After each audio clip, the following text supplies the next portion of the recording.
आप जब भी किसी भी शेयर की हिस्ट्री चार्ट ओपन करेंगे तो आपको इस तरह का कुछ चीजें दिखाई देगा, जो दिखने में एकदम कैंडल यानी मोमबत्ती जैसा है। इसलिए इसे कैंडल स्टिक पैटर्न कहा जाता है।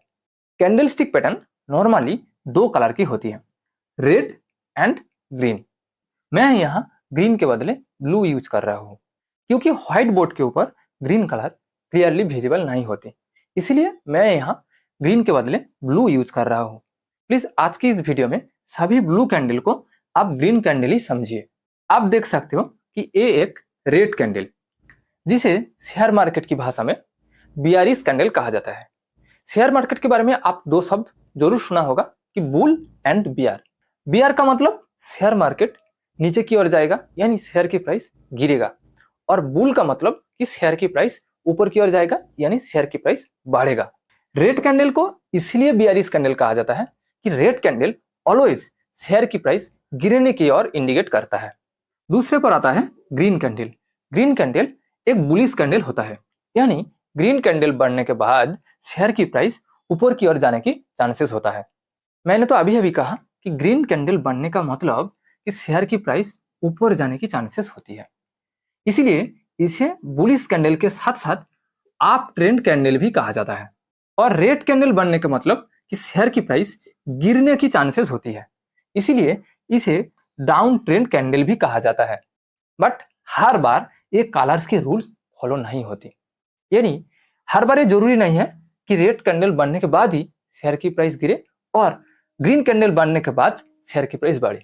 शेयर की प्राइस बढ़ेगा या गिरेगा वो डिपेंड करता है कि उस टाइम में पार्टिकुलरली किस कैंडल बनी है, जो मैं आपको आगे प्रैक्टिकली दिखाऊंगा। इसीलिए प्लीज आप वीडियो को अंत तक देखिए। अलग अलग कैंडलस्टिक पैटर्न आपको अलग अलग मार्केट ट्रेंड को इंडिकेट करता है। जैसे कि हैमर कैंडलस्टिक पैटर्न आपको इंडिकेट करता है कि इस कैंडलस्टिक पैटर्न बढ़ने के बाद शेयर की प्राइस बढ़ेगा। ठीक इसी तरह ड्रैगन फ्लाई डोजी आपको इंडिकेट करता है कि इस कैंडलस्टिक पैटर्न बनने के बाद शेयर की प्राइस ऊपर जाएगा। But hanging man candlestick pattern आपको इंडिकेट करता है कि इस कैंडलस्टिक पैटर्न बनने के बाद शेयर की प्राइस नीचे की ओर जाएगा। ऐसे बहुत सारे कैंडलस्टिक पैटर्न है। इन सारे कैंडलस्टिक पैटर्न्स को देखकर प्रेडिक्ट किया जाता है कि इस कैंडलस्टिक पैटर्न बनने के बाद शेयर की प्राइस ऊपर जाएगा या नीचे की ओर, और उसके बेसिस पर हम ट्रेड लेते हैं। इसलिए किसी भी ट्रेड लेने से पहले आपको क्लियरली आइडेंटिफाई करना होगा कि एक कौन सी कैंडलस्टिक पैटर्न है। अगर आप क्लियरली आइडेंटिफाई नहीं कर पाएंगे तो आपका प्रेडिक्शन भी गलत होने की चांसेस होती है। अगर आपका प्रेडिक्शन भी गलत हुई तो आपका पैसा भी डूबेगा। आज इस वीडियो में हम 10 most important single candlestick pattern को एनालिसिस करना सीखेंगे, और ये भी सीखेंगे कि प्रैक्टिकली चार्ट में कैसे ट्रेडिंग करना है। और ये है आज के वीडियो की मोस्ट इंपॉर्टेंट चीज कि हम आज प्रैक्टिकली सीखेंगे कि कैंडलस्टिक पैटर्न को यूज करके कैसे ट्रेडिंग करना है। और इसीलिए ये वीडियो आपके लिए बहुत ही इंपॉर्टेंट होने वाला है, क्योंकि आज इस वीडियो में हम प्रैक्टिकली सीखेंगे कि ट्रेडिंग कैसे करना है। क्योंकि हम सभी ने कैंडलस्टिक पैटर्न को अच्छी तरह एनालिसिस कर पाते हैं, बट ट्रेडिंग कैसे करना है वो नहीं सीख पाते हैं।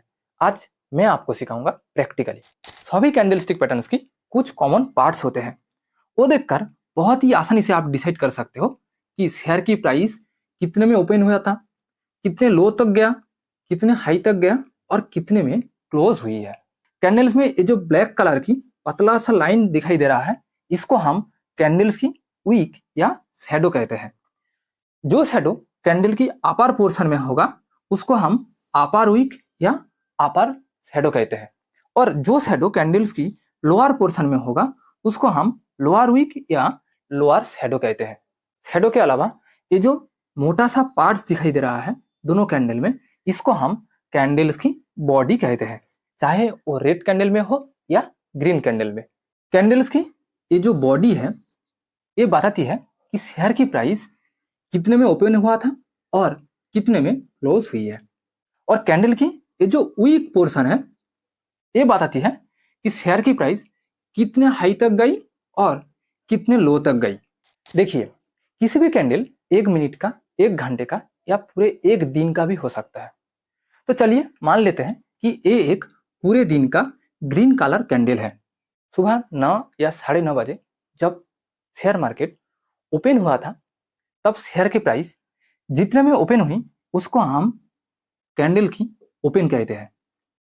हो सकता है कि ओपन होने के बाद शेयर की प्राइस थोड़ा सा गिरी, और जहां तक गिरी उसको हम कैंडल की लो कहते हैं।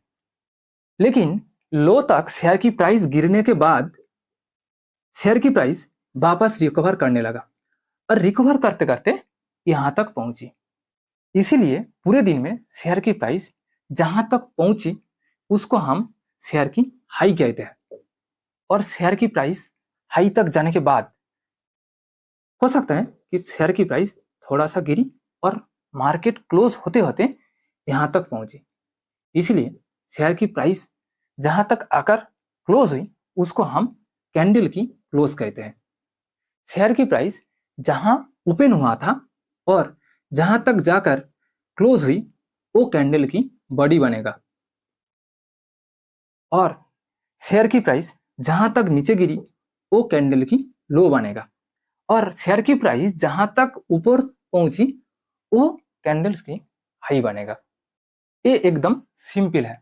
बस ग्रीन कैंडल और रेड कैंडल में सिर्फ एक ही फर्क है कि ग्रीन कैंडल में ऑलवेज शेयर की जो ओपनिंग है वो नीचे होता है और क्लोजिंग जो पॉइंट होता है वो ऊपर होता है। लेकिन रेड कैंडल में ठीक इसका उल्टा होता है।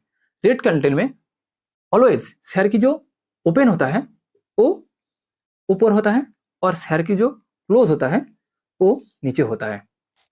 चलिए अब हम एक शेयर प्राइस के एग्जांपल से पूरे कैंडल को समझते हैं। मान लेते हैं सुबह 9 या 9:30 बजे जब मार्केट ओपन हुई थी तब किसी भी शेयर की प्राइस था 90 रुपया। 90 में ओपन होने के बाद शेयर की प्राइस थोड़ा सा गिरी और 80 तक पहुंची। शेयर की प्राइस 80 तक गिरने के बाद फिर से ऊपर जाने लगा और जाते जाते 140 तक पहुंची। लेकिन शेयर की प्राइस 140 तक पहुंचने के बाद थोड़ा सा नीचे की ओर आई, और जब मार्केट क्लोज हुआ था उस वक्त शेयर की प्राइस था 120। यानी इस ग्रीन कैंडल को देखकर हम बहुत आसानी से कह सकते हैं कि शेयर की प्राइस 90 में ओपन हुई, 80 शेयर की लो था, 140 हाई था और 120 शेयर की क्लोज है। लेकिन किसी भी रेड कैंडल में ना ओपन एंड क्लोज हमेशा उल्टा होता है, क्योंकि रेड कैंडल एक बियरिश कैंडल होता है जहां ग्रीन कैंडल एक बुलिश कैंडल था। किसी भी रेड कैंडल में ओपन हमेशा बॉडी के अपर पार्ट में होता है एंड क्लोज हमेशा बॉडी के लोअर पार्ट में होता है। लेकिन ग्रीन कैंडल में यही ओपन बॉडी के लोअर पार्ट में हुआ था और क्लोज बॉडी के अपर पार्ट में हुआ था। ठीक रेड कैंडल की उल्टा। मान लेते हैं कि आज जब मार्केट ओपन हुई तब शेयर की प्राइस था 140 रुपया। मार्केट ओपन होने के कुछ देर बाद शेयर की प्राइस और भी बढ़ने लगा और बढ़ते बढ़ते 160 तक पहुंची। लेकिन कुछ देर बाद देखा गया कि मार्केट रिवर्स में आने लगा, यानी गिरने लगा, और गिरते गिरते गिरते गिरते 80 तक आ गया। बट कुछ देर बाद शेयर की प्राइस वापस बढ़ने लगा और जब मार्केट क्लोज हुई तब शेयर की प्राइस था 100 रुपया। यानी हम इस रेड कैंडल को देखकर बहुत ही आसानी से कह सकते हैं कि शेयर की ओपनिंग प्राइस था 140 रुपया, शेयर की हाई था 160 और लो था 80 और क्लोजिंग प्राइस था 100 रुपया। ये होता है कि किसी भी कैंडलस्टिक पैटर्न बनने के पीछे का लॉजिक। किसी भी कैंडलस्टिक पैटर्न चाहे वो रेड या ग्रीन हो कैसे बनते हैं वो तो आपको समझ आ गया। अब हम एक एक करके 10 most important single candlestick pattern को एनालिसिस करना सीखेंगे।